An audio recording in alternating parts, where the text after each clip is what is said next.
Bueno, pues nada, buenas tardes a todos. Me parece que nos hemos retrasado un poquito, pero también es que falta un poco de espacio que vaya llegando la gente, ¿no?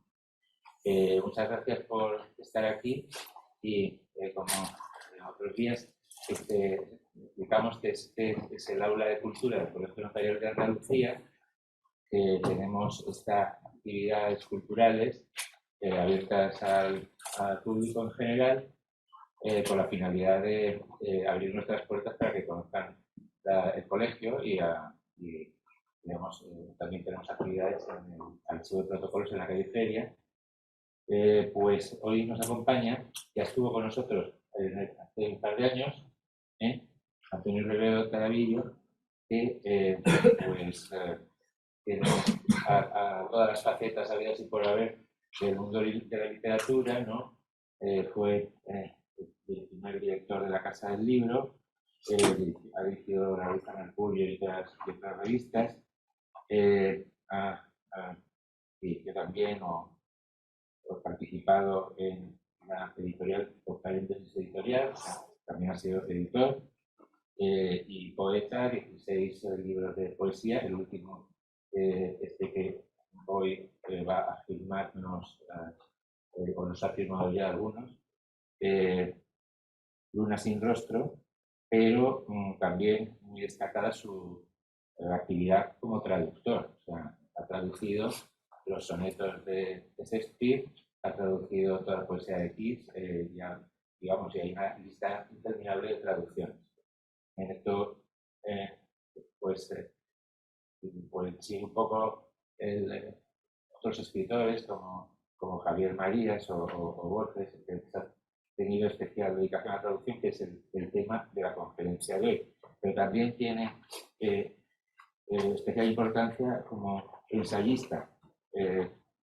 Su ensayo sobre el cine de John Ford, ¿no? Ford Apache, interesante, o 1922, el aniversario de este año tan importante, y luego su decisiva aportación a la biografía de Luis Cernuda. Entonces tenemos mucha gratitud porque esta noche nos acompañe y después va a presentarlo Miguel Polaino, catedrático de la universidad, pues bibliómano, porque todos sabemos que su biblioteca es una de las más cuantiosas de volúmenes de Sevilla, ¿no? Sí, de Andalucía. Entonces, aparte de eso, gran amigo y colaborador con el aula de cultura, cada vez que hemos pedido que venga con nosotros. Entonces, pues nada, te doy la palabra. Bueno, muchísimas gracias, querido Paco, señoras y señores, buenas noches. Bueno, es un gusto especial encontrarme aquí en este colegio de notarios una vez más. Pachi tuvo la generosidad de invitarme hace un par de años pues, para participar aquí en un acto de presentación de Antonio Rivero Caravillo y después en otros actos más. Y hoy con reincidencia, casi como habitualidad, diríamos en términos jurídico-penales, bueno, pues de nuevo me ha reincidido en esta invitación. Con el Pachi me une, bueno, pues la profesión del derecho, pero también el amor a la literatura. De hecho, yo lo conocí en una tertulia literaria hace años en la que participaban bueno, pues varios queridos amigos, entre ellos José Manuel Sánchez del Águila, un inolvidable compañero y amigo que ya me ha fallecido, aquí está su hijo hoy, que me da mucha alegría verlo. Y Pachi pues une también esa profesión del derecho, la afición a la literatura. Él es también escritora, tiene una novela suya, y Estrellas para recibir la noche, que narra un poco las vicisitudes del opositor, ¿no? Bueno, yo creo que el derecho y la literatura no están muy alejados unas de otras, ¿no? Una de otra. Los alemanes utilizan un concepto que se llama Volljurist, jurista completo, cuando se han realizado el primer y el segundo examen de Estado, cuando ya se pide aptitud pues, para ejercer alguna profesión, notario, de juez, de fiscal, de profesor universitario. Y él precisamente se define de esa manera porque precisamente tiene la base del humanismo, ¿no? El jurista era el letrado, el versado en letras, ¿no? Pues yo creo que Antonio Rivero es el humanista, ¿no? El humanista completo. Él ha sido, bueno, él es librero, agitador cultural, director de revistas de poesía, en fin, promotor de tantas y tantas actividades culturales y literarias, no solo en Sevilla, sino que han tenido una trascendencia, bueno, pues más allá de las fronteras de nuestro país, ¿no? Y dentro de su faceta como escritor, ya ha resaltado Pachi que, bueno, que Antonio, pues la verdad es que pues, ha abordado de manera admirable y profunda desde hace ya muchos años, pues muchas vertientes, ¿no? Ha publicado, me parece que Antonio, es tu libro de poesía número 17, creo que me parece que he leído en la solapa, Luna sin rostro, 17 libros de poeta, de poesía, pues desde luego no es cifra pequeña, pero es que además ha publicado muchos ensayos, ha publicado novelas, ha publicado libros de aforismo, también me interesaron mucho, y además la faceta de traductor, ¿no? Hay una cuestión que me vincula mucho con él, que fueron precisamente su biografía en dos tomos. Esta es la portada del tomo segundo, Años de Exilio. Su biografía en 2 tomos del gran poeta Luis Cernuda, poeta sevillano, que nosotros en la Facultad de Derecho reivindicamos también como nuestro, en la medida en que estudió, se licenció y fue buen estudiante de Derecho aplicado, nunca se dedicó al ejercicio de la profesión de la abogacía, pero yo creo, tengo para mí que sus estudios de Derecho me pusieron en orden muchos conceptos de la justicia, de la probidad, de la honestidad, que desde luego en eso se caracterizó de manera admirable toda su vida, ¿no? La biografía de Antonio Rivero sobre Cernuda son francamente admirables, ¿no? El tomo primero, como ganó el premio Comillas, ¿no? El 20º premio Comillas, que se publicó después ese tomo segundo, y la verdad es que él, mejor que nadie, siguió el rastro, a veces sinuoso y no siempre muy notorio, de Luis Cernuda por España, por los países anglosajones, que él conoce también, y después ya a partir de la posguerra, pues para los países, bueno, en América, primero en Estados Unidos y después en México, donde vivió 10 o 11 años, los últimos 10 o 11 años de su vida, y donde murió, ha hecho ahora 60 años, ¿no? En noviembre pasado hizo 60 años. Bueno, y además, como decía, la labor de traducción. Yo modestamente también he ejercido en el ámbito jurídico esa labor de traducción, y siempre me acordaba cuando traducía, pues, escritos del inglés, perdón, del alemán, del italiano al español y también al alemán. Bueno, pues aquellas frases del Quijote, ¿no? Que no puedo citar de memoria, pero recuerdo que en el capítulo 6, cuando hablan del escrutinio donoso entre el barbero y el cura y el ama y tal, y entonces ven qué libros me mandan a la hoguera y cuál no, y entonces sobre uno de ellos, un libro de poesía, dice, y además este libro está traducido, está vertido del italiano. Y entonces, claro, dice, bueno, pues si está vertido en italiano, la poesía es imposible de verter, de traducir, con lo cual esto será más hereje, etcétera, etcétera. Es una frase muy linda que no recuerdo de memoria, pero desde luego hablan ahí de la labor de traducción y específicamente de los libros de poesía, de lo difícil que es traducir versos, traducir no solamente pues una cadencia y un ritmo, sino traducir además, bueno, pues los sentimientos que se expresan en pocas palabras escondidas en algunos versos, ¿no? Y yo creo que Antonio, en sus traducciones de Shakespeare, en sus traducciones de Milton, en sus traducciones de Allan Poe, aquí que tiene, pues la verdad es que ha conseguido de manera admirable captar el pulso, el pálpito de la traducción. La traducción es un género literario de difícil manufactura, pero además también un poco desagradecido, ¿no? Un poco desagradecido, porque el nombre del traductor a veces se silencia o viene ahí en pequeñito, pero la verdad es que la labor de traducción, la labor del traductor es francamente admirable. Sobre eso, sobre una de sus varias facetas admirables, viene a hablarnos Antonio Rivero Travillo hoy. Yo creo que precisamente por ser un humanista completo, un full humanista, pues precisamente por eso es una persona admirable, que nos da un ejemplo cotidiano en su obra, en su dedicación a todos estos aspectos de la literatura. Por eso te admiramos, Antonio, y por eso hemos venido a escucharte como Muchas gracias, Pachi, Miguel, todos ustedes también, por supuesto, al Colegio de Notarios. Sí, vamos a hablar esta tarde aquí de la traducción literaria, a la que he dedicado muchos años y mucho tiempo de esos años a lo largo de mi vida, y por buscar un título, digamos que sonoro, le ofrecí a Pachi cuando comentamos las primeras posibilidades de esta charla, que lo titularía Arte y Artesanía, o Artesanía y Arte de la Traducción Literaria.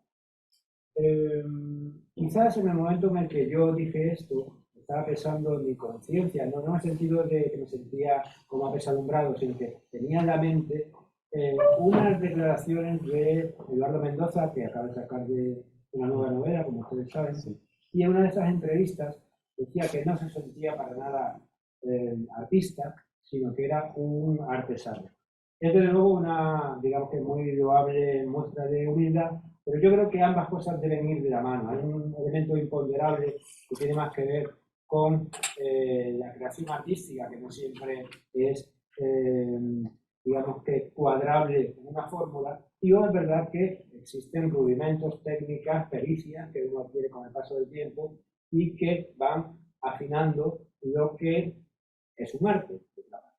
Yo lo que puedo hablar aquí es desde mi humilde experiencia. Yo me dedico a la docencia, no soy un teórico de la traducción. Hay muchos libros de teoría de la traducción, casi más que sobre la práctica. A mí me aburren soberanamente porque por lo general están escritos por personas que hablan de la academia, desde una especie de púlpito un tanto ajeno a la realidad de los textos y a pelearse con ellos. Hay excepciones, pero en general, repito, suelen ser incluso libros muy citados y constantemente venerados en universidades, etcétera, suelen ser libros, estudios que pecan de una especie de alejamiento de ese mancharse las manos que es trabajar con el literatura. Recuerdo, hoy hablaré de algunos escritores y que han sido traducidos, la mayoría de los que alcanzan cierta nombradía, pues luego son traducidos, y muchos otros que también, teniendo esa fama y esa calidad contrastada, se han dedicado a traducir. Porque, en muchísimos casos, la traducción es una especie de vaso comunicante con otras literaturas y muchos autores complementan su propia obra de creación con la traducción de otros. Esto aporta muchísimas ventajas. Y en mi caso particular, tan minúsculo, sí que puedo decir una verdad que tengo absolutamente asumida, contrastada y que la experimento cada día. Si no siempre uno puede escribir un buen poema, siempre, a poco que se tenga el conocimiento lingüístico, ya esa destreza adquirida, ejercitada, etcétera, puede traducir un buen poema ajeno. Y esto viene a ser una especie de placebo o de elemento compensador de la deficiencia que se tiene, y que realmente pues, surte un efecto muy beneficioso, al menos en la calma y en el alma de quien eso consigue. En alguna ocasión, y lo he repetido muchas veces, y esta noche no se van a dedicar tampoco de oírlo, en una entrevista dije, y lo tenía muy meditado y lo sigo manteniendo, y es raro que quizá una idea se pueda mantener durante ya 3 décadas o más, dije que para mí la poesía es la heroína, una droga, y la traducción de poesía, es la metadona. ¿Me entienden enseguida lo que quiero decir? Es decir, que la traducción, pues, es el sustituto siempre a la mano de aquello que se nos escapa, se nos escurre, que es la verdadera traducción literaria. Hablando hace un momento, estamos hablando, y tú lo has mencionado, me parece, a Javier Marías. Javier Marías, su último artículo publicado en El País, justo días antes de morir, está dedicado a la traducción, precisamente. Él había traducido, no mucho en realidad, pero por citar 2 obras, de Ashbery, el poeta americano, el famoso poema Reflejo sobre un espejo convexo, no sé si es exacto el título, y luego también había trabajado, no recuerdo si fue suya la traducción de Tristram Shandy, es suya también. Pues claro, eso es, digamos que, un tour de force importantísimo, porque es una obra de gran complejidad, de gran extensión también, y acredita una devoción que es algo muy importante porque la producción literaria, como lo has dicho, tiene muchos sinsabores y uno de los principales es que está muy mal pagada. Hay que compensar muchas veces esa especie de precariedad con un elemento más subjetivo, más de interior, que es saber que otorga satisfacciones que no son las pecuniarias y que en muchos casos son de una mayor riqueza. Bien, pues voy a hablar de mi experiencia, no sin beber antes agua.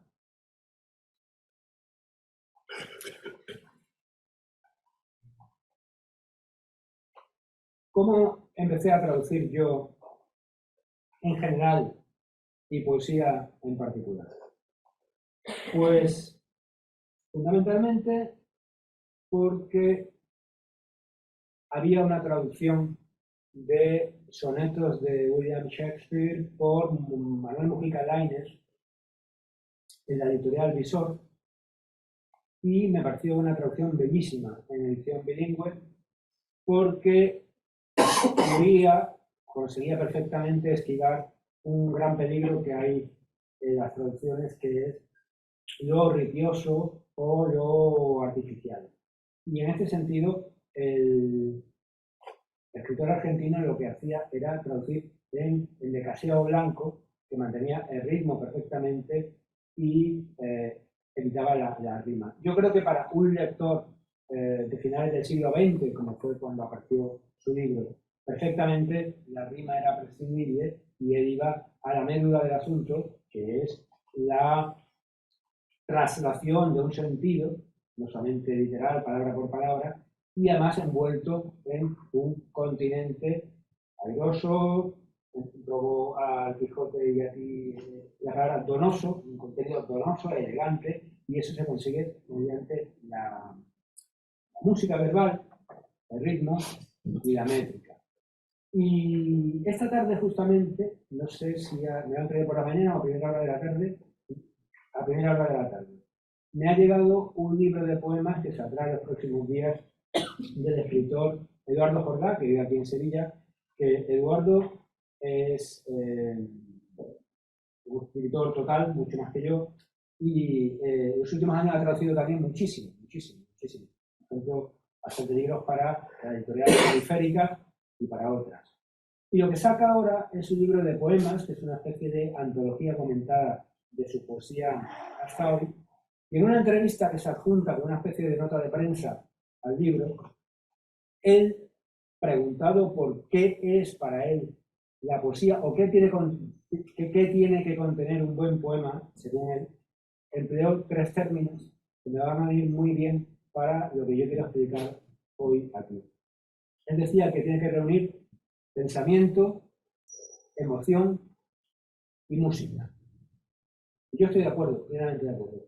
Pensamiento, reflexión, como ustedes quieran, hay que conseguir una emoción en el lector.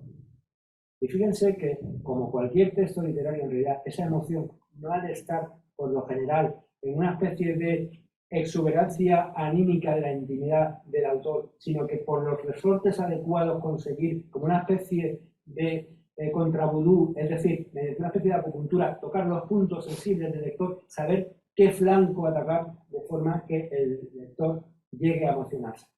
No la emoción propia, digamos que exhibicionista, sino atacar ese punto concreto donde la sensibilidad del lector puede inflamarse por el texto.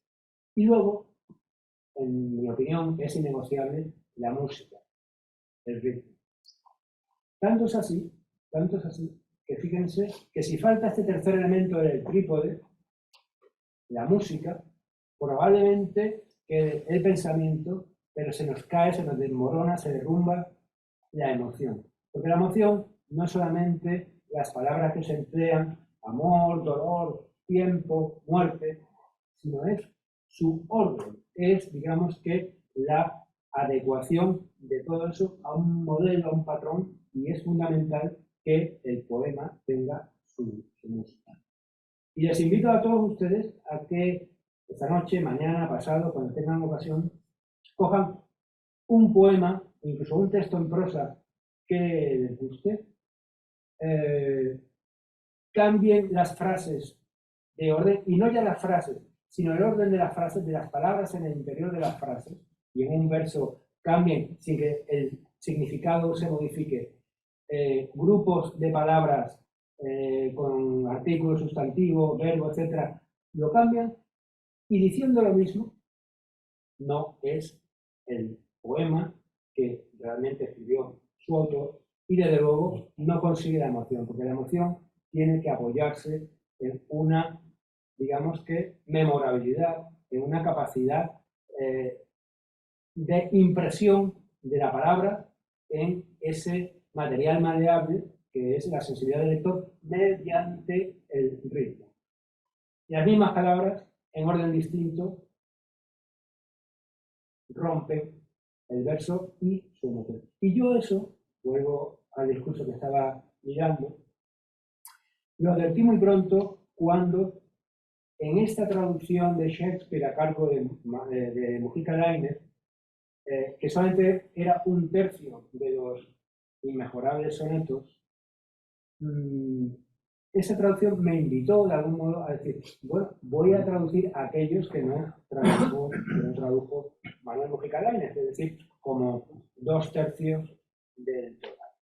Y usando lo que me parecía una buena técnica, la suya, empecé a hacerlo para mi propio gozo y recreo. Y justo ahí fue cuando me di cuenta de lo que acabo de decir hace un minuto, que a la hora de vertir no bastaba simplemente mantener el orden que estaba en el original o lo que una primera frase en español muy fiel en cuanto al contenido podría satisfacer, sino que era vital. Pero eso lo iba descubriendo sobre la marcha. Yo también empezaba a escribir poesía en aquel momento. Me daba cuenta de que el orden de los factores sí cambia el producto, el resultado. Porque había que ir en ese engranaje tan complicado, ir insertando las palabras justamente donde era menester. La lengua inglesa, saben ustedes que tiene un léxico que propende al monosílabo. Eso crea un grave problema para el traductor porque con muchas menos palabras, sílabas, se dice lo que en español puede llegar incluso al doble quizás de sílabas. Nosotros tenemos ahí pues la estratagema de la sinalefa, tenemos ahí esa ayuda, y luego en algunas ocasiones pues hay que simplificar, quitando quizá alguna palabra superflua, y esto parece casi sacrílego. ¿Cómo se va a considerar superflua una palabra de Shakespeare? Bueno, si queremos llegar al efecto, que esto es lo importante, tenemos que hacer sacrificios en el camino. Hay una meta que es que el lector diga, esto es posible. Y para eso es una guerra. Y en el camino hay batallas y hay bajas. Y hay palabras que son bajas y que hay que abandonarlas detrás porque tú sigues tu ruta hacia la victoria. Y la victoria es el poema que se lee como poema. En la poesía, jamás, repito, jamás, lo que importa es solo ese pensamiento que hacía Eduardo Jordá, no el qué, sino el qué aliado, vuelvo a ampliar términos bélicos, el qué aliado con el cómo. El cómo es consustancial. Y suelo también decir, al igual que lo de la heroína de metadona, ya no es mío, sino de Antonio Machado, 3 versitos que son muy esclarecedores de lo que trato de decir. Dijo él, escribió, canto y cuento es la poesía, se canta una viva historia contando su melodía. Cantar, contar, fíjense cómo ambas cosas que por otra parte por su homofonía están tan cercanas, pero eso es fundamental. Se cuenta una historia, pero no contándola, sino cantándola. Y entonces volvemos a la necesidad de ritmo. Entonces, con esos tanteos primeros, esos titubeos, esos ajustes, esas labores de relojero incipiente, fui dándome cuenta de cómo funciona todo esto y a partir de ahí tuve, digamos que, unas herramientas ya desarrolladas una musculatura verbal que me fueron empujando hacia otras cosas.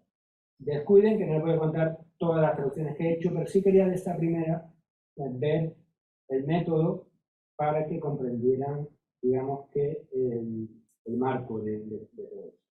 Está sentado aquí hacia el final Rey González Romero, de la editorial El Paseo. Previamente trabajó en el grupo Almuzara y era responsable de la editorial Berenice, también uno de los sellos de ese grupo. Y con él, por ejemplo, tuve la suerte, la fortuna de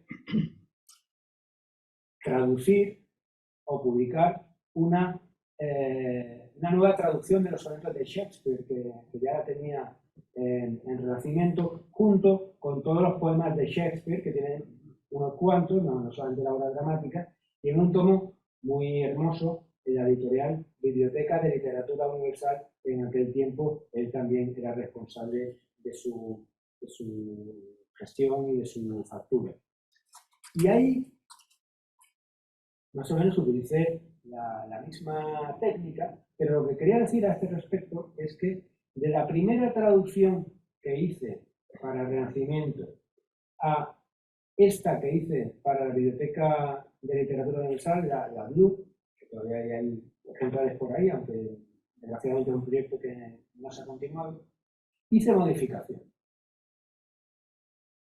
Cualquier traductor, al igual que cualquier autor, enfrentado con su texto, un tiempo después, vuelve a retocar. Siempre hay algo que le puede rechinar, siempre hay, digamos que, una palabra que después, como una especie de eureka, bombilla en la cabeza, descubre que era la más precisa y no aquella que empleó anteriormente. Y siempre el traductor está corrigiendo, cambiando, cada vez que tiene ocasión.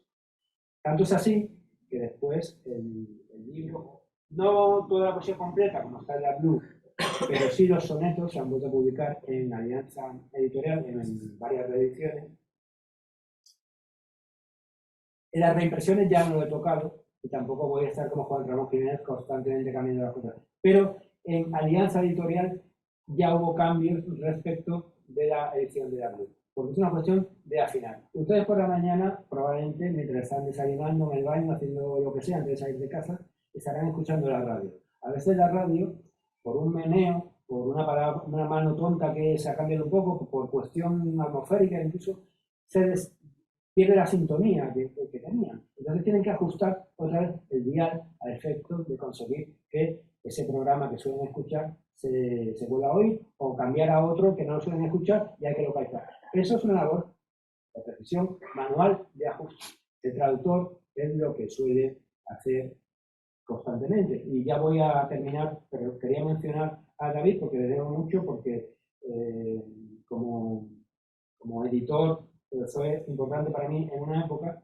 que, por ejemplo, un proyecto importante que ellos tienen en marcha, el actual editorial que regenta, que es El Paseo, es el famoso libro, que no recuerdo, David, si hay alguna modificación respecto En busca del tiempo perdido o a la búsqueda del tiempo perdido.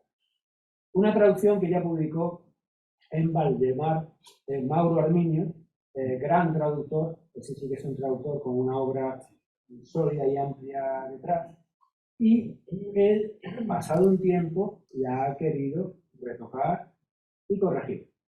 Y esto me parece muy necesario y muy, digamos que, plausible.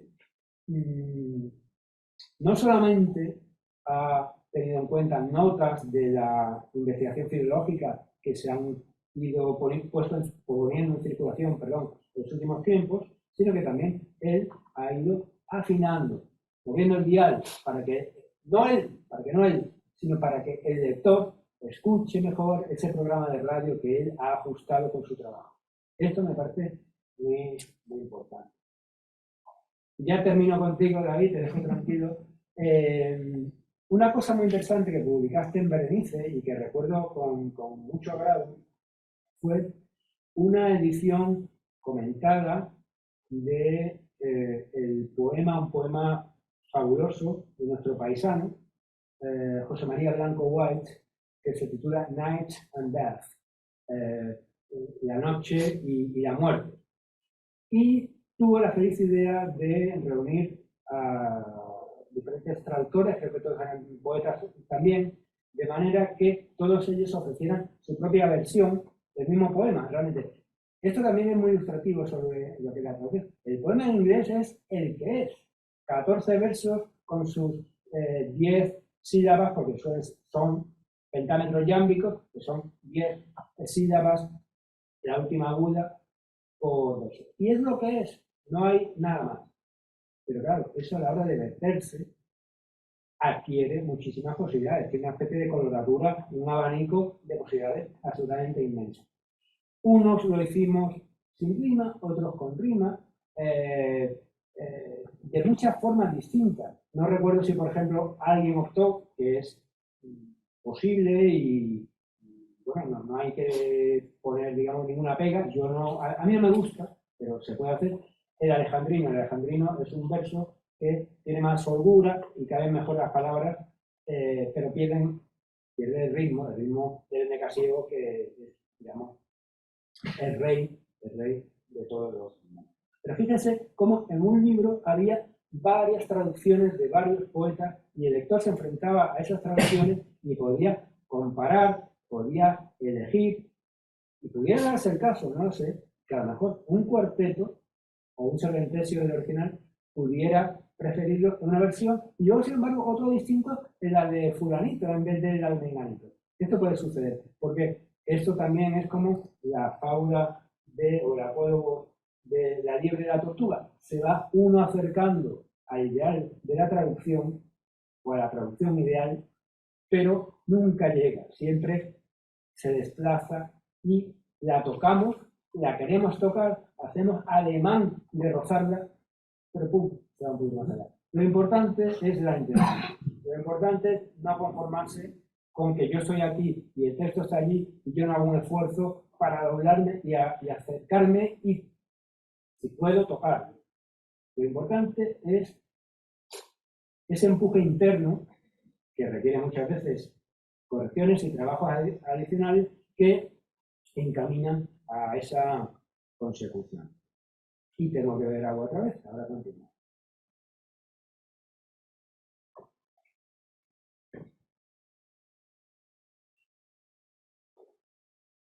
Cuando yo empecé a traducir poesía, porque ya también la escribía y me daba cuenta de que ambas eran caras de una misma moneda, pues no estaba haciendo sino aquello que han hecho ya muchísimos escritores y poetas en particular. Yo me voy a centrar esta noche en la traducción poética. He traducido mucha prosa. Casi siempre la prosa ha sido por encargo, con excepciones, y casi siempre la poesía ha sido por iniciativa propia, una propuesta planteada en una editorial que me ha sido aceptada, y también hay alguna excepción, pero es mínimo. Pero decía que hay muchos poetas y escritores en general que han traducido y quizás sus versiones tengan algo de su propia obra, tengan su impronta y no sean estrictamente traducciones profesionales anodinas, sino que tienen un valor añadido porque si, por ejemplo, una traducción la firma Manuel Alto Alaguirre, pues ya sabemos que es uno de los grandes poetas del 27 y que tiene realmente calidad. Por ejemplo, él está recogido un volumen de la colección Vandalia, publicada aquí en Sevilla, que se titula Las traducciones del 27, tiene la traducción de Adonais, el poema de Shelley, dedicado a la muerte de Keats, es una maravilla, y Alto Alaguirre, por supuesto, sabía versificar y conseguía tener ya esa música que lleva al pensamiento y a la emoción. Pero en el 27 hubo muchísimas otras traducciones. Jorge Guillén, de su inmensa obra, tiene un volumen muy grueso que se llama Homenaje, en el cual tiene paráfrasis, traducciones, versiones de muchísimos poetas. Luis Cernuda, lo estaba comentando antes contigo justo, estaba comentando que, bueno, lo sabe perfectamente y hemos hablado de ello. Tradujo algo del teatro de Shakespeare, un acto de Romeo y Julieta, y completo el drama Troilo y Crésida, pero hubo mucha poesía también. Pero si nos vamos al gran bote importante anterior al 27, que es Juan Ramón Jiménez, pues Juan Ramón Jiménez reunió o le reunieron bajo el epígrafe Música de otros, muchísimas versiones que él realizó, a veces incluso con un conocimiento deficiente del inglés, que luego perfeccionó gracias a Zenobia Camprubí. Está la sala y agradezco su presencia a Rocío Fernández de Rocal, que es una experta en ramoniana. Y Juan Ramón cultivaba eso porque era una forma de ensanchar su propia poesía. Pero tengo aquí anotado muchos nombres, bueno, José Ángel Valente, José Antonio Muñoz Rojas, en generaciones posteriores Jordi Doce, muchísimos lo han hecho, e incluso muchos de ellos, más allá de los libros sueltos, van reuniendo todos estos poemas en algún tomo que es, digamos, su trabajo como de traductor. En otras lenguas también ha habido grandes poetas que han traducido. Esto no es ningún secreto, todos sabemos, pero por citar algunos nombres. Y me gusta el título que empleó el poeta norteamericano Robert Lowell. Usó el título de imitaciones, para un tomaco de todo lo que él tradujo y versionó. Muchas veces no son traducciones literales, muchas veces ya se desplazan hacia una reelaboración. No todos tienen el mismo código, pero a veces lo hace y se aparta un poquito, o bastante. Pero me gusta el concepto de imitaciones, porque al fin y al cabo el original no puede ser. El original es otra cosa que nos está contemplado solamente ver en el propio original, valga la perogrullada, pero sí podemos usar la traducción para llegar a un efecto similar. Estamos en el colegio de notarios y tú sabes que vosotros, cuando tenéis un texto, tenéis que un documento que viene fotocopiado, hay que compulsarlo y hay que dar fe de que ahí se dice lo mismo que en ese otro sitio, etcétera, etcétera. Pues la buena traducción tiene que tener algo de esto, tienes que dar fe de que eso es así, pero también olvidarnos de que no es un mero documento de derecho civil, sino que hay ese elemento artístico que se consigue con otros mimbres. Eso funciona de otra forma. Octavio Paz, un poeta que tú lo quieres mucho por de viajes mexicanos, etc. Octavio Paz tiene una obra traductora muy importante y muy extensa que reunimos bajo el título Versiones y Diversiones. Está bien el juego de palabras, es, digamos que, afortunado, pero yo no sé si se está dando cuenta, y aquí se le puede dar una vuelta de tuerca al asunto, de que si esto se pusiera en una traducción literal al inglés, tendríamos en juego un elemento que es siempre enemigo del traductor, y empleo la palabra enemigo para decir ahora los falsos amigos. En inglés, una traducción pedestre de lo que dijo, de lo que escribió Paz, sería versions and diversions. Pero es que no es así, porque diversiones no es diversions. Diversions es rodeos, rutas alternativas, etc. Cuando una carretera está cortada, la diversion al punto que se quiere ir es donde te han puesto los conos y los guardias para que sigas ese camino. Y es interesante cómo esa idea de rodeo también de algún modo, o de esquivar un obstáculo, tiene mucho que ver con la traducción. Paz tradujo muchísimo y sus traducciones son muy logradas. En América de lengua española, y no solamente Paz lo ha hecho, tenemos a Ernesto Cardenal, que falleció ahora un año y medio, que hizo una gran labor traductora. Rosario Castellanos, en la Argentina hay muchos, por ejemplo Borges. Y hablando de Borges, pues quería leerles unas frases de su libro Literaturas Germánicas Medievales, la cual dice algo muy hermoso sobre la traducción.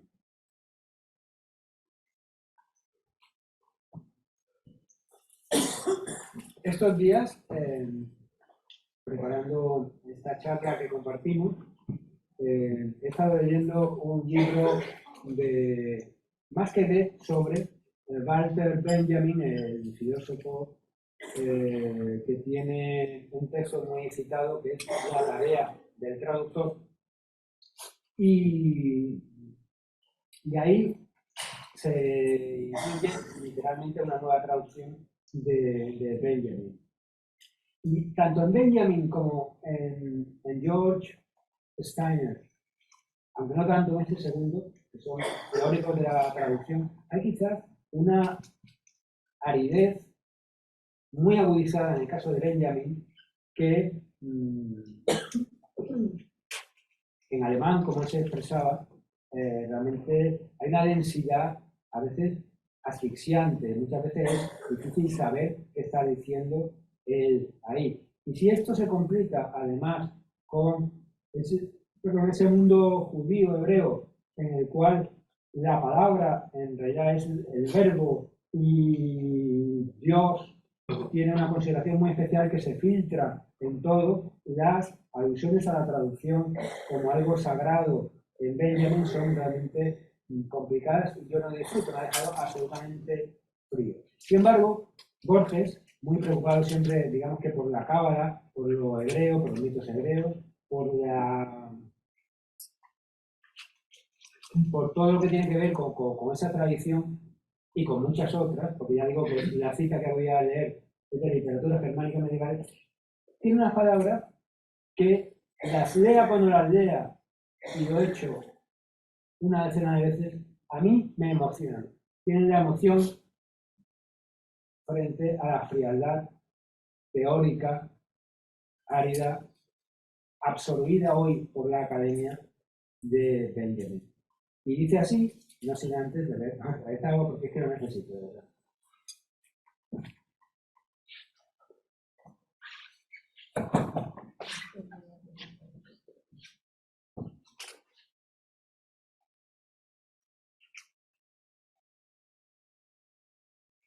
Esto está en la página 33 de literatura germánica medievales. Aquí está hablando de la literatura compuesta en la Inglaterra anglosajona y habla de Beda el Venerable, un monje, un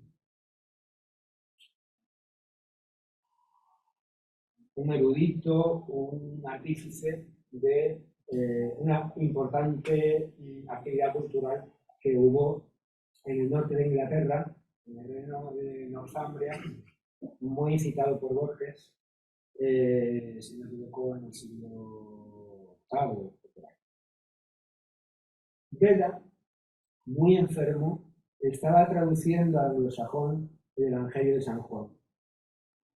El amanuense le dijo, falta un capítulo. Beda le dictó la traducción. Luego el amanuense dijo, falta una línea, pero estás muy cansado. Beda le dictó esa línea. Perdón. El amanuense dijo, ahora ya está concluido. Sí, está concluido, dijo Beda, y poco después había muerto. Es hermoso pensar, dice Borges, que murió traduciendo, es decir, cumpliendo la menos vanidosa y la más abnegada de las tareas literarias, y traduciendo del griego o del latín al sajón, que con el tiempo sería el vasto idioma inglés.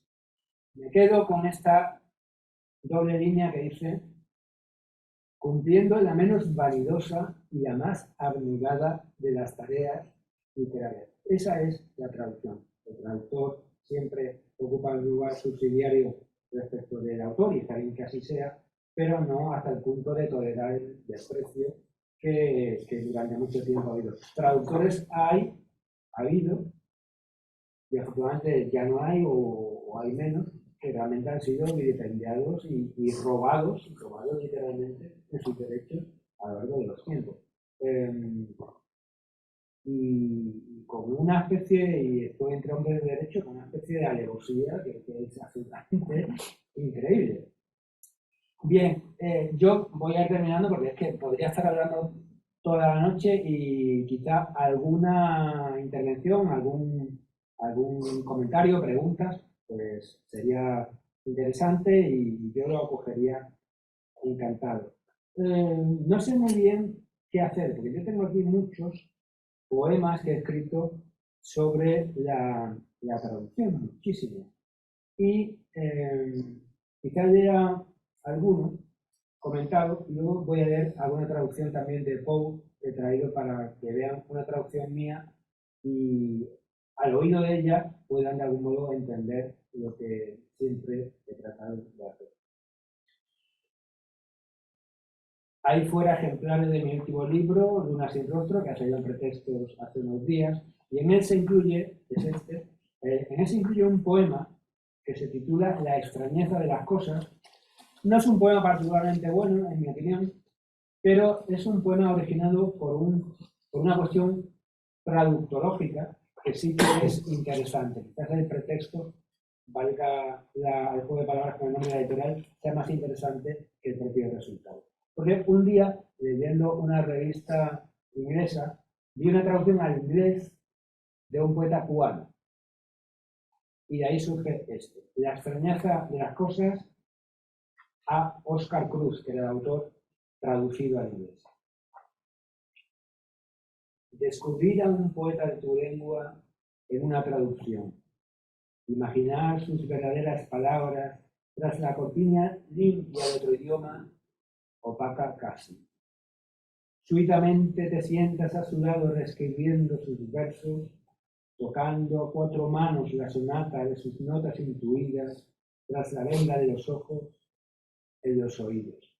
Ojos y oídos. De nuevo, esa necesidad de que de la página se dirija el ritmo, porque si no se queda letra muerta impresa, un trozo de tinta que está esperando ser revivido por su ritmo y su música. Y de ritmo y música, y con esto termino, ya créanme, creo que hay una muestra en un poema que traduje hace 35 años, que es el famosísimo El Cuervo, de Edgar Allan Poe. El Cuervo ha tenido unas cuantas traducciones al español. Algunas han mantenido la rima, otras no. Yo sí lo he hecho porque consideraba que había que mantener ese efecto, un efecto machacón, que suelo decir que es como de pesadilla, de obsesión, una especie de algo asfixiante. Y la rima contribuye mucho a eso. Traducido de una forma más laxa, el Cuervo no adquiere esa cuestión de laberinto obsesivo, vuelvo a decir, que tiene en el original. Y además lo empleo porque Poe escribió un ensayo, que es el más conocido de los suyos, sobre el arte de la composición, en el cual defendía de manera a veces un poco inverosímil que el poema lo había escrito primero, lo había escrito en general de una forma muy fría, muy técnica, siempre administrando sus recursos para conseguir el efecto que él quería. Pero realmente no es creíble todo lo que está diciendo, porque yo estoy convencido de que no lo hizo como él, digamos, arguye de una forma casi de laboratorio. Eso puede ser, el poeta tiene que manejar sus herramientas, pero no de una forma, digamos, tan mecánica, como si eso fuera una especie de cadena de montaje. Pero es verdad que con sus rimas internas, con sus ritornelos o estribillos, el Cuervo es un artefacto verbal absolutamente pasmoso. Yo entendía que había que intentarlo mantener con esa fuerza. En alguna ocasión, que esto se publicó en una revista, dije que yo, por supuesto, quería que un compatriota mío, que un lector español de aquí o del otro lado del Atlántico, pudiera, por supuesto, apreciar lo que ahí se está diciendo, ese que, y ese cómo, ese canto y cuento machadiano en el texto. Pero que si, por ejemplo, imagínense que esta tarde entre ustedes por despiste, porque iba por la calle y no sabía dónde meterse buscando quizá un bazar chino, un ciudadano de la República Popular China se ha metido aquí y se ha sentado entre ustedes, yo querría que esa persona, sin enterarse absolutamente de nada, lo que dice aquí, tuviera la percepción rítmica equivalente de lo que en el poema de Poe hay. Ya con eso me daría muy por gratificado. El cuervo. Una noche me aburría y cansado discurría sobre muchos y curiosos libros de la antigüedad.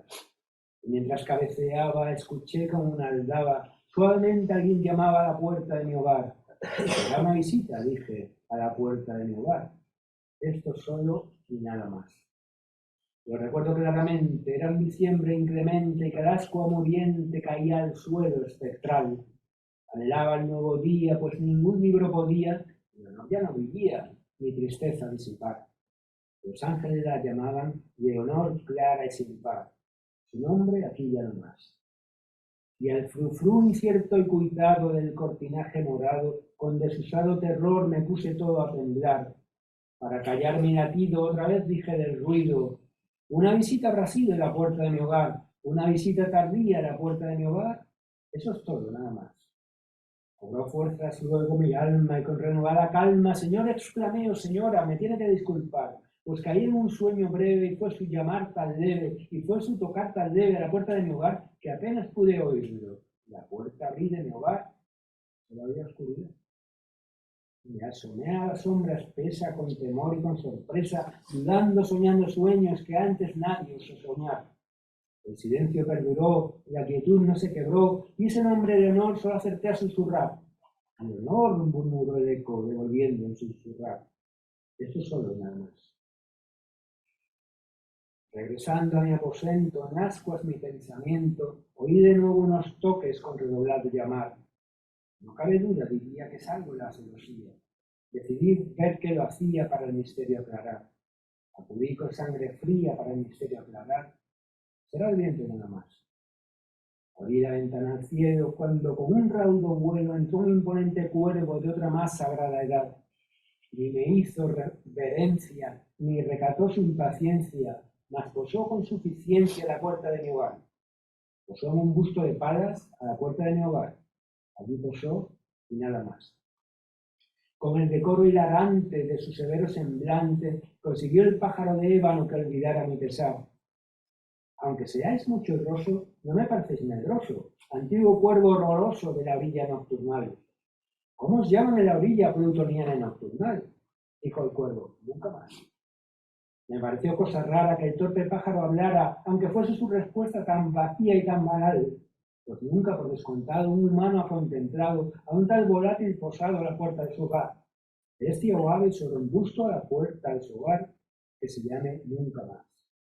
Pero el cuervo aquel augusto, detenido sobre el busto, dijo solo esas palabras con sentida gravedad. Eso dijo únicamente, solo inmóvil, sedente. Yo murmuré quedamente, otros han volado ya, mis amigos y esperanzas, al alba no estará ya. Dijo entonces, nunca más. Con una inquietud funesta, por su bien dicha respuesta, dije, sin duda es lo que habla todo cuanto sabe hablar, y lo que yo de un desdichado a quien el riguroso hado persiguió muy apresurado su canto hizo pesar, sus endechas de esperanza, melancólico pesar, ese nunca, nunca más. Mas aún siendo hilarante del cuervo el serio semblante, llevé mi sillón enfrente de pájaro, busto y umbral, hundido en el terciopelo, encadené con desvelo, anhelo detrás de anhelo. ¿Por qué ave de otra edad, la torva, torpe, espantosa, ave infeliz de otra edad me graznaba nunca más? Especulando sentado, punto en boca, reservado, con el ave cuyos ojos quemaban mi intimidad, busqué la razón secreta, con la nuca echada y quieta, sobre la tela violeta de aquel nimbado sofá. Mas en la tela violeta de aquel nimbado sofá, nunca más ella estará. El aire se hizo más denso, lo aromó invisible incienso mecido por serafines repicantes al andar. Infeliz, grité, tu Dios te ha concedido ese don de olvidar de honor, nepente, sosiego y paz. Olvídate de su pérdida, bebe el nepente de paz. dijo el cuervo, nunca más. Dije, maligno profeta, ave o demonio profeta, te mandara el tentador la fiera tempestad, desolado aunque impasable a este yermo terrible, en el que habita lo horrible, te ruego, di la verdad. Hay bálsamo en Galad, dime la verdad, dijo el cuervo, nunca más. Dije, maligno profeta, ave o demonio profeta, por el Dios al que adoramos, por su corte celestial, dile a este pecho insumiso, si es que allá en el paraíso podrá abrazar a quien quiso, la joven santa y sin par, a que los ángeles llaman Leonor, santa y sin par. Dijo el cuervo, nunca más. ¿Es esto lo último que hablo, pájaro? Le grité, oh diablo. Ve al temporal de la orilla plutoniana y nocturnal. No negras plumas en prenda, dejes de tu farsa horrenda. Márchate, sigue tu senda, deja el gusto del umbral. Quita tu pico de mi alma, apártate de mi umbral. Dijo el cuervo, nunca más. Y el cuervo que no ha volado todavía está posado sobre el busto albo de palas a la puerta de mi hogar. Y tiene un gran parecido con un demonio dormido, y la luz en que hace nido su sombra arroja al portal, y mi alma de la sombra sobre el suelo del portal no se alzará nunca más.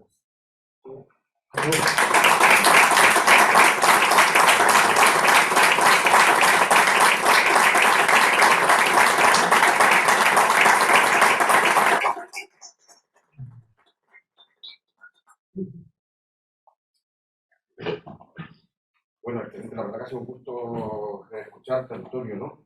No exageraba yo, ¿no? Cuando lo que decía, me gustaría, bueno, Pachi, con tu bella, hacer una pequeña pregunta. Bueno, me gustaría primero leer la línea a la que me refería antes del Quijote. Hablan de un libro, en ese capítulo sexto del Retiro del Oso, de un libro traído a España y hecho castellano, y dice Cervantes que le quitó mucho de su valor, y lo mismo harán todos aquellos que los libros de verso quisieran volver en otra lengua, que por mucho cuidado que pongan y habilidad que muestren, jamás llegarán al punto que ellos tienen en su primer nacimiento. Bueno, yo creo que hasta el mejor tabatero, en este caso Cervantes, hizo un tremendo después de haber escuchado esta versión tuya. Y me gustaría, Antonio, hacerte una pregunta. A ver, yo, bueno, ya hablaba antes, dicho que tenemos algunas devociones comunes, especialmente México, Cernuda, Elena Poniatowska, Octavio Paz. Y tú sabes que yo conocí mucho a los Xirau, al matrimonio Xirau, Ramón Xirau, poeta, filósofo, que salió de España muy joven. Bueno, salieron sus padres, estaba en París estudiando a los 12 años, y su padre y su madre, su padre era decano de la Facultad de Derecho y Filosofía de Barcelona, y la madre Pilar Subías, también catalana, salieron en la ambulancia de Cataluña, en la misma ambulancia que Antonio Machado, su madre y un hermano, en la misma ambulancia. Y entonces yo conocí mucho a los Xirau y me llamaba la atención pues esa doble personalidad intelectual de Ramón, que era filósofo y poeta. Y él me dijo una cosa que me llamó mucho la atención. Me dijo, yo he escrito mucho, pero mis libros de filosofía los he escrito siempre en castellano y los libros de poesía siempre en catalán. Porque fue la lengua que aprendí en mi juventud, es la lengua del sentimiento, y la otra es la lengua de la razón. Y otra cosa que me llamó mucho la atención entre lo que me contó Ramón Xirau es que él, que había escrito toda su poesía en catalán, incluso viviendo ya muchos años en México, llegó a México en el año 36, pues en el año 36-37, pues a los 12, 13 años, y que escribió pues 20, 30, 40 años después de vivir en México, seguía escribiendo sus poemas en catalán. Me llamó la atención que nunca tradujo él sus propios poemas al castellano. Y entonces a mí me preguntó, ¿cómo ves eso de que un propio autor que domina las dos lenguas puede escribir indistintamente? De hecho, escribía la poesía, los libros de filosofía y de ensayo, lo escribía en castellano. ¿Por qué un poeta que escribe en catalán no traduce su propia poesía? Nadie mejor que él la conocería, ¿no? Sin embargo, la tradujo Sánchez Robaina. ¿Qué te parece a ti esa homosexualidad, no?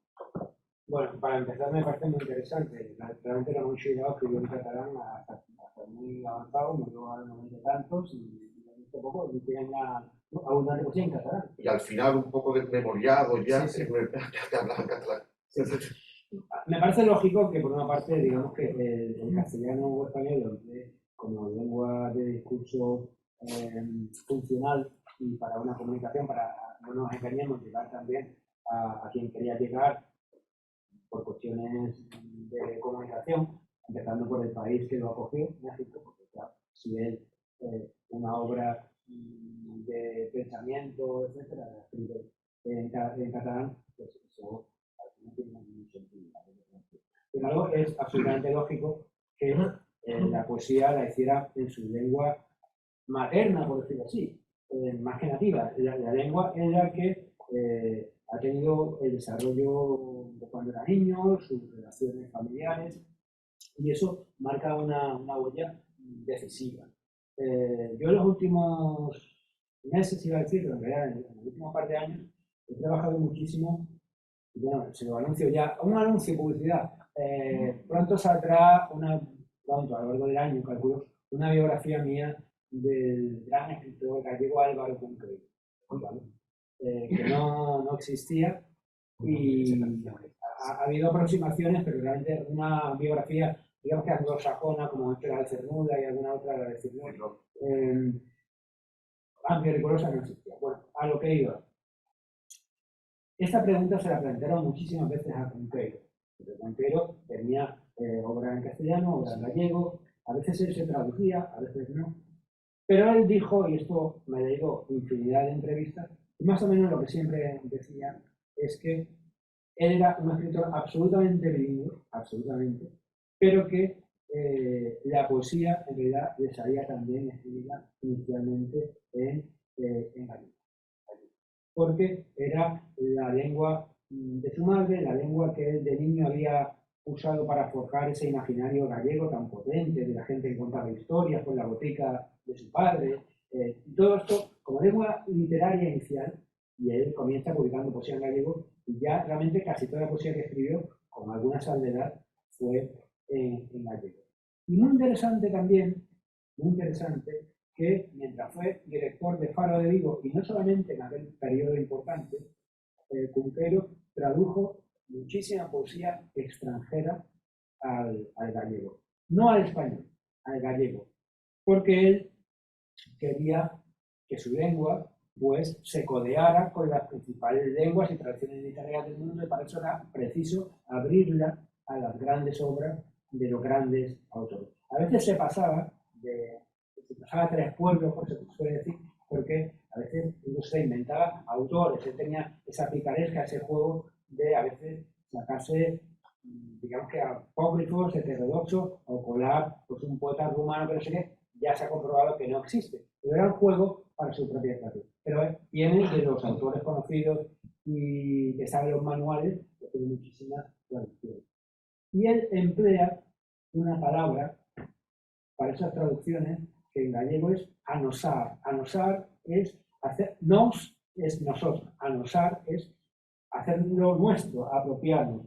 Y eso es savia nueva que entra en la traducción. Pero volviendo al tema de la escritura, casi toda la poesía no muy conocida de Cunqueiro y es maravillosa, está en gallego. Yo solo veo lógico que la mayoría de los escritores tienen a un único idioma para su poesía. En Irlanda, un país que conozco muy bien, hay autores bilingües, pero por lo general todos se ciñen al idioma que es más suyo. Hay un poeta que en los años 70, 80 se llamaba Michael Harner. Michael Harner había publicado bastante poesía en inglés, muy buena, pero estaba muy concienciado por la reivindicación de la lengua irlandesa o gaélica, y se despidió de la escritura en inglés con un libro que tituló Farewell to English, y a partir de ahí estuvo escribiendo algunos libros más en gaélico. Pero en realidad eso fue una especie de autoimposición que era, digamos que una bien intencionada labor por la causa de la lengua. En realidad él al cabo de un tiempo volvió otra vez al inglés y quizá hizo algo más en gaélico, pero zapatero a tus zapatos. Si la poesía ha de tener, vuelvo a lo que decía Jordán, pensamiento, emoción y música, la música, esa fineza absoluta que se puede conseguir en la propia lengua, la más ejercitada, no se consigue en otra. Yo he escrito algunas cosas en inglés, pero no son poemas míos realmente naturales. Y creo que lo de Shigao está más que justificado. Y que lo traduzca otro, y no el mismo. Eso es interesante. Yo ahí veo que hay de todo. En muchísimas ocasiones, no es excepción en absoluto, hay Ramón Shigao. Muchas veces se prefiere el poeta que lo haga otro. No fue el caso, por ejemplo, de Joan Margarit. Margarit, gran poeta catalán, siempre hacía versiones de sus propios poemas, escritos originalmente en catalán, en castellano. Y no se puede decir que sean traducciones, porque en algunos casos cambian. Como él era consciente, por gran poeta, de que tenía que conseguir un poema nuevo en español y que sonara no solamente bien, sino que fuera un elemento orgánico, que fuera algo vivo en español, cambió la cosa. Y no son traducciones, sino que es que el poeta, sobre la marcha, en otro idioma, hace un poema levemente distinto.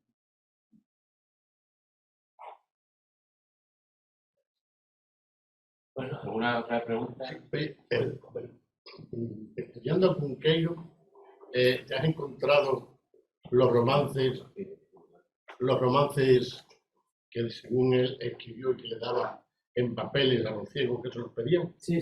Porque debe ser una cosa muy interesante, pero yo no he logrado saber que se hayan publicado ninguno. Y según él había bastante. No era extraño que los ciegos que iban por las entonces contando romances por la feria le pedían a él algún romance y él se lo procuraba. Supongo que eso se habrá perdido.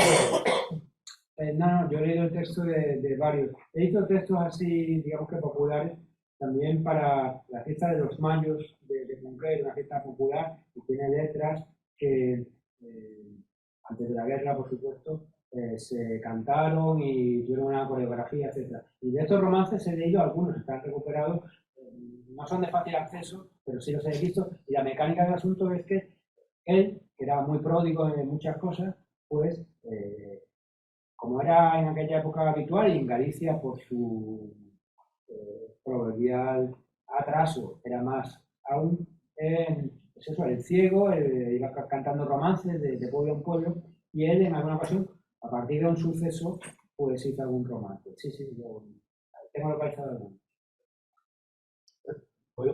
Bueno, aparte que los viejos no deben enamorarse, quería hacer una sugerencia porque cuando tienes un texto traducido en el escenario, como actor, si la cosa funciona, si es fluido, te da una garantía de que aquello está bien traducido.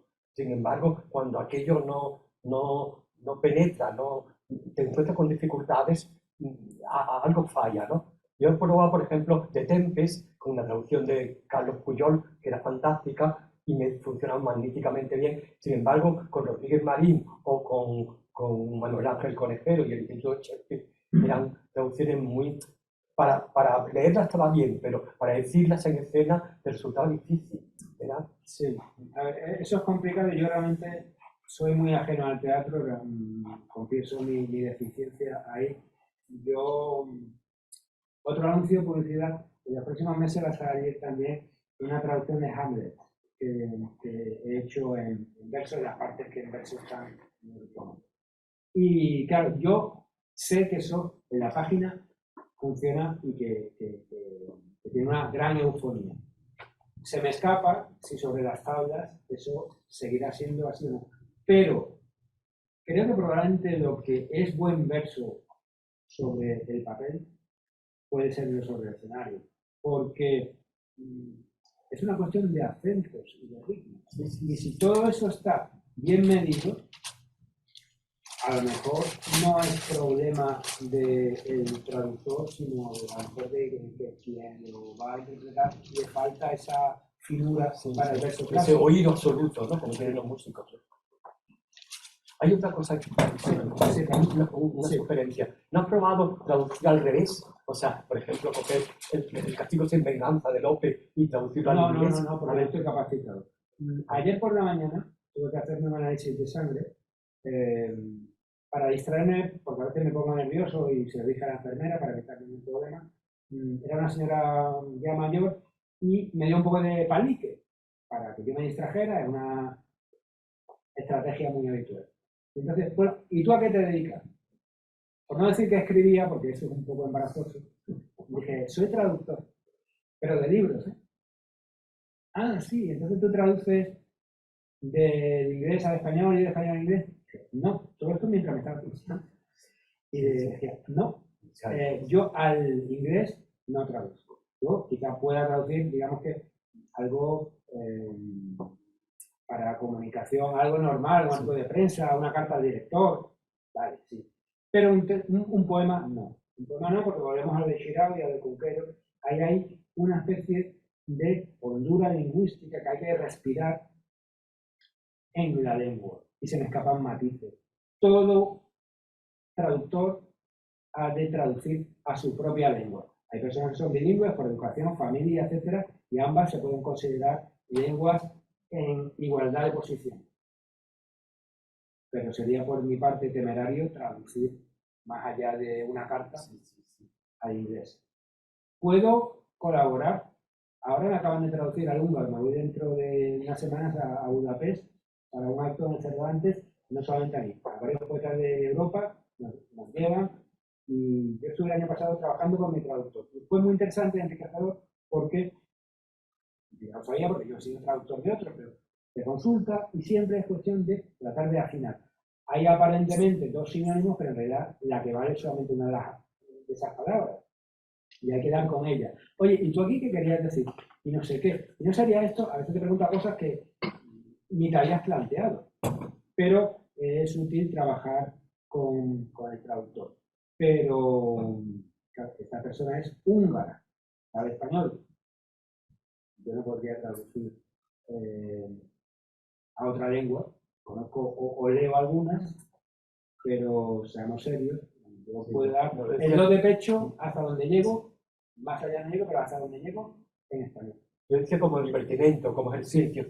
Sí, como ejercicio sí. A ver, traigo aquí, y no lo voy a leer, yo al principio, cuando tenía más desahogo, yo he escrito poemas en otras lenguas. Traía aquí algunos poemas en esas lenguas con las traducciones que yo hice en aquel momento. No lo voy a leer, pero sí, pero eso digamos que en un sentido o en un contexto lúdico, Sí, claro. pero la poesía es juego, pero también es otra cosa más seria. Perdón, Javi. Gracias. Tú y luego Javier, ¿vale? Sí, solo una pregunta muy corta. ¿Existe o parece ser que existe una llamada poesía contemporánea que no tiene ni ritmo ni rima, solamente una cierta belleza intrínseca en las palabras y sale completamente del juego de la poesía que tú has descrito, que dijo también Eduardo Rodán? ¿Has tenido que traducir algún poeta maldito de estos nuevos que no usan ni métrica ni cuentan las sílabas? Sí, sí. Y si te ha costado traducirlo? He traducido y a veces paradójicamente cuesta más, porque donde no hay partitura, y la partitura quiere decir, donde no hay un patrón métrico identificable, uno va más perdido. La partitura es como unas luces de gálibo, como unas marcas a las que le vas agarrando, que es una barandilla, y ya sabes por lo que va mucho más a ciegas de la otra forma. Y también suelo decir que yo, paradójicamente, me encuentro mucho más cómodo traduciendo. Bueno, en la sala está también una gran traductora, Victoria León, que traduce mucha prosa y mucha poesía. Y quizá ella esté de acuerdo conmigo, y si no, que lo diga tranquilamente, pero yo me encuentro como poeta mucho más cómodo traduciendo poesía que prosa. Coincido totalmente en Antonio. La prosa exige una servidumbre mucho mayor que la de la poesía, porque no te puedes apartar nada, tú tienes que realmente ir a rastras de ese texto. En la poesía, sabiendo de dónde tienes que llegar, en el camino tienes muchas más posibilidades. Tienes que tener enfocado esa meta, pero me encuentro libre traduciendo con la esclavitud del método. No sé si fue Rubinstein, el pianista, o Rimsky-Korsakov, ¿no? Digo, cuanto más normas tengo, más libre me siento. Stravinsky. ¿Stravinsky fue? Gracias. Ayuda, claro que sí. La política musical. Javier, por favor. Al hilo del poema tuyo que has leído, La extrañeza de las cosas, que pone de manifiesto un juego literario muy original, ¿no? Que es leer por primera vez a un poeta de tu lengua materna en otro idioma. Y imaginar cómo será el original. Al hilo de esto se me ocurre pensar o preguntarte si hay unas escuelas nacionales, o sea, ¿siguen un hilo común los traductores de cada país? ¿O son más bien cuestiones personales de cada uno? Entiendo que seguramente las dos cosas. Y en ese caso, ¿hay algún país que destaque por su calidad traductora?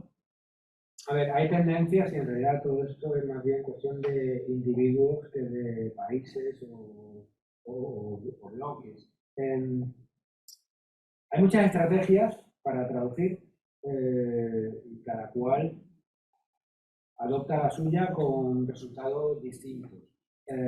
Quizá probablemente quienes hayan asistido a clase en las facultades de traducción, que las hay en unas cuantas, en otros países también, pues quizá, al igual que los que van a talleres de escritura, pues al final tienen una serie de trucos que son identificables y se van reproduciendo de una ocasión a otra. Yo en esto he sido autodidacta. A mí a traducir nadie me ha enseñado. Yo me he dado choques buscando mi camino. He leído bastantes cuestiones sobre traducción, que a veces he compartido y a veces no. Me han orientado o claramente las tengo que rechazar. Pero yo he ido, digamos que haciendo mi propio camino. Pero hay muchas formas de hacerlo. Hay traductores que, por ejemplo, no traducen con rima. Yo en general no empleé la rima para traducir. En el tema del cuerpo sí, pero porque me parecía que era necesario en ese poema en particular. En otros de Poe que tienen rima, me limito al de Casillado Blanco. Pero en ciertas ocasiones la rima no es un mero adorno, sino que tiene una función.